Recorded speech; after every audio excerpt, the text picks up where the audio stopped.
এ পর্যায়ে বক্তব্য রাখার জন্য অনুরোধ করছি রাগিব রাবিয়া হোমিওপ্যাথি মেডিকেল কলেজের principal doctor M A Jalil চৌধুরীকে। অধ্যক্ষ মসুদ খান সাহেব এবং মঞ্চে উপবিষ্ট বিশিষ্ট কবি কালাম আজাদ সাহেব, আমাদের অধ্যক্ষ কর্নেল সাহেব, বাকি সাহিত্যিকবৃন্দ এবং সামনে উপবিষ্ট আজকের সুধীমণ্ডলী, আসলে সরোয়ার ফারুকীর এই কবিতা গ্রন্থ অত্যন্ত, এর সম্বন্ধে তো অনেক কিছুই বলেছেন, আমি আবার কবিতার দিকে নতুন কিছু বলবো না। সরোয়ার ফারুকী একটি রক্তধারা রয়েছে এবং সেটা আপনারা অনেকেই বলছেন।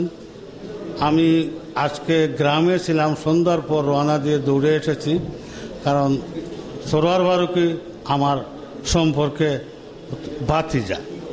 আমার ভাতিজার এই অনুষ্ঠানে এসে আমি দেখি যে ছাদের হাট বসিয়ে দিয়েছে। আমার মনে হয় সিলেটের কবি সাহিত্যিকবৃন্দের এত একসাথে জমায়েত আমি ইতিপূর্বে কম দেখেছি। কেন? কারণ সরোয়ার ফারুকী এই যে একটি শব্দ খুঁজতেছে, এই শব্দ কি গণতন্ত্রের, মানবতার, প্রেমের, পরস্পরের শিক্ষা, সংস্কৃতি, এগুলোর নিশ্চয়ই প্রত্যেকটা ভালো শব্দ উনি খুঁজছে। কিন্তু আমি তার রক্তধারাকে চিনি, সে আমার ভাতিজা, সে খুঁজতেছে কিন্তু ইসলামের নবজাগরণ জাতীয় কিছু একটু। কারণ তার পরদাদা তসনা সাহেব, উনি শুধু মরমী কবি ছিলেন না, উদাসী তসনা ছিলেন না, উনি একজন বিশিষ্ট মৌলানা ছিলেন এবং দেওবন্দ থেকে পাশ করা মৌলানা ছিলেন। উনি কানাইঘাটে, আমার ভাতিজা যেহেতু আমারও বাড়ি কানাইঘাট, আচ্ছা, উনি কানাইঘাটে এসে একটা মাদ্রাসা স্থাপন করেন সেই কবে। এবং আমি আবারও বলছি, সরোয়ার ফারুকী যে শব্দটা খুঁজতেছে সেই মুসলমানের নবজাগরণের পাল তুলে দাও, জান্ডা ওড়াও সিন্ধবাদ, এ তুফান বাড়ি, দিতে হবে পাড়ি, দিতে হবে তরিপা। তো ইব্রাহিম তসনা সাহেব খিলাফত আন্দোলন যখন মুসলমানরা ব্রিটিশ বিদ্রোহী ছিল, সেখানে উনি একজন জাগরিত মর্দে মুজাহিদ ছিলেন।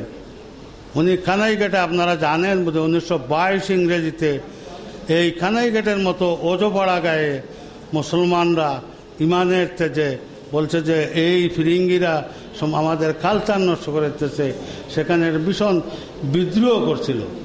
ওরা নিশ্চয়ই জানতো বিদ্রোহ করে পার পাওয়ার মতো না। গুরখা সৈন্যদের গুলিতে সেই 1922 সালে কানাইঘাটে 5 জন মুজাহিদ শহীদ হয়েছিলেন এবং এর অগ্রভাগে ছিলেন ইব্রাহিম তসনা রহমতুল্লাহ আলাইহি। সরোয়ার ফারুকীর বাবা আমার ছোট, আমার অত্যন্ত স্নেহের ছিল।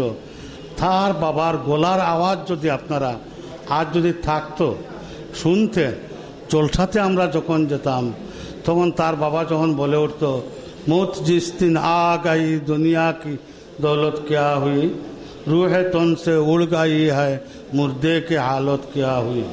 তখন আমরা 1 মাইল 1.5 মাইল দূর থেকে মাইকের আওয়াজ শুনে এগুলোতে চলে আসতাম। সরোয়ার ফারুকী, আমি সংক্ষিপ্ত করব কারণ এখানে আমার বিজ্ঞজনরা রয়ে গেছেন। সরোয়ার ফারুকীর এই কবিতার মধ্যে ছন্দের যেমন মিল আছে, ভাবের মিল আছে। সরোয়ার ফারুকী আমার মুহিত চৌধুরী সাহেব ঠিকই বলে গেছেন যে প্রতিক্রিয়াশীল কবিতা, তার ভিতরে এই প্রতিক্রিয়া জেগে থাকুক।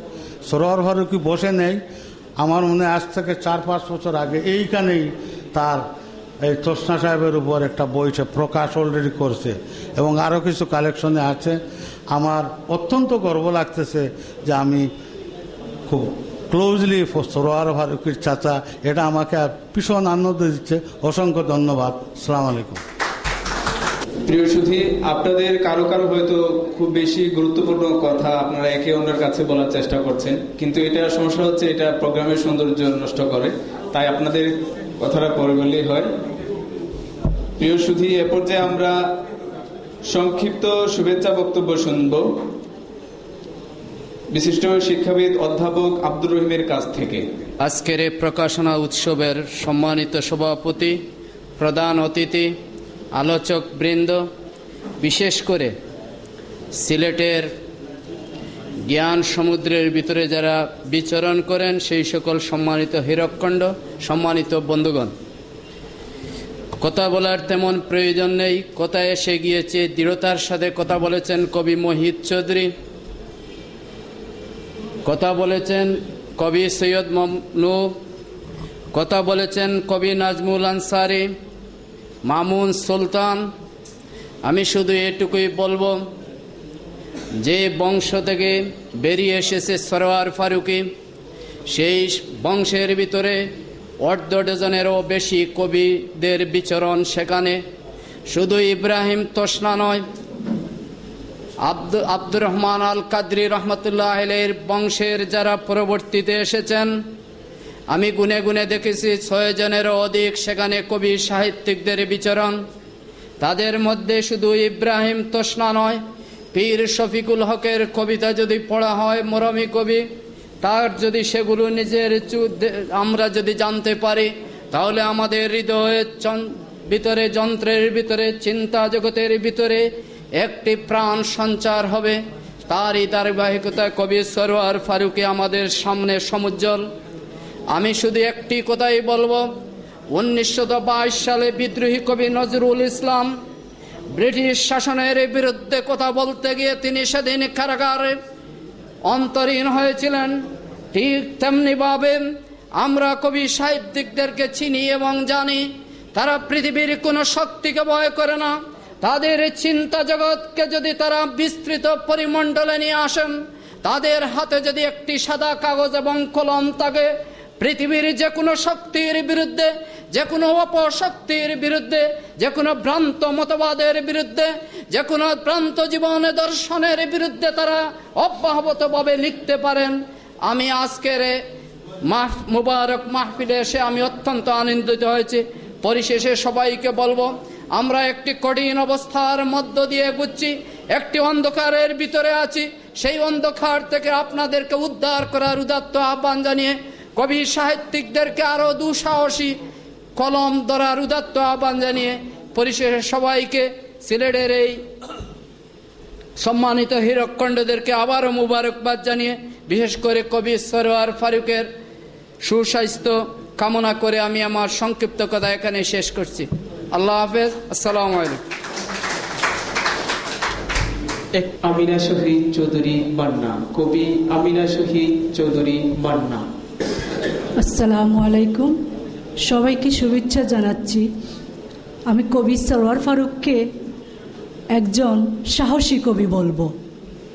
তিনি একজন সাহসী কবি। তার কবিতা থেকে আমি একটি কবিতা আবৃত্তি করছি। কবিতার শিরোনাম যদি। যদি আমার জন্ম হতো হাজার যুগের আগে, অথবা আমার ইচ্ছে মতো হাজার যুগের পরে, কিছু একটা হতাম আমি নিশ্চিত ছিল।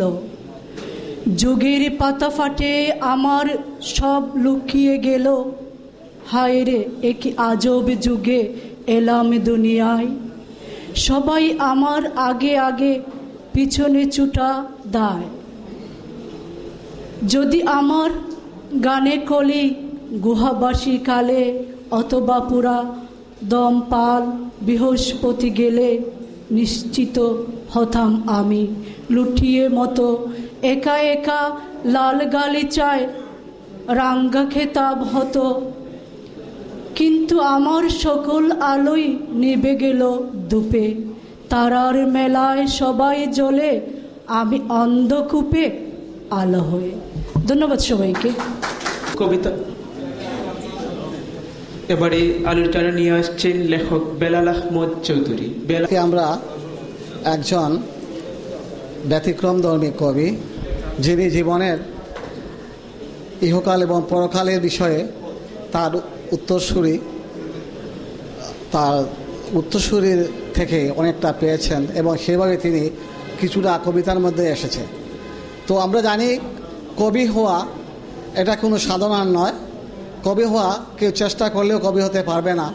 হয়তোবা চেষ্টা করলে কবিতা প্রবন্ধ লেখা যাবে, গল্প লেখা যাবে। তো যাদের ভিতরে আবেগ আছে, যাদের মধ্যে বিদ্রোহ আছে, যাদের মধ্যে ব্যথা আছে, বেদনা আছে, আনন্দ আছে, উচ্ছ্বাস আছে, তারাই কবি হতে পারেন। আমরা সাদা চোখে আকাশকে দেখি, কিন্তু আকাশের বিশালতা দেখতে পাই না। আমরা চোখে জল দেখি, কিন্তু চোখের ভিতরে যে সাগর আছে সেটা আমরা দেখতে পাই না। কিন্তু কবি সাগরের বিশাল গভীরতাও দেখেন এবং আকাশের প্রসারতাও দেখেন, তাই তারা কবি হতে পারেন। আমরা মাঝে মধ্যে হয়তো কিছু একটা লিখতে পারি, সেটা চেষ্টা সাধনা করে। তো আমি কবির লেখার থেকে একটা কবিতা দুটো লাইন শুধু পড়ে শেষ করব। তো এখানে কবি বলেছেন, মডারেট মুসলিম সম্বন্ধে। কবিতার নাম মডারেট মুসলিম। নমাজ পড়ি না তো কি হয়েছে, মুসলিম আমি হিম্মতে আমি বলি, মিথ্যা যে বলি দুষ কি তাতে, ইমানের পথে দাবিয়ে দেখো চলি। ধন্যবাদ। বিশিষ্ট কবি বাসেত ইবনে হাবিব।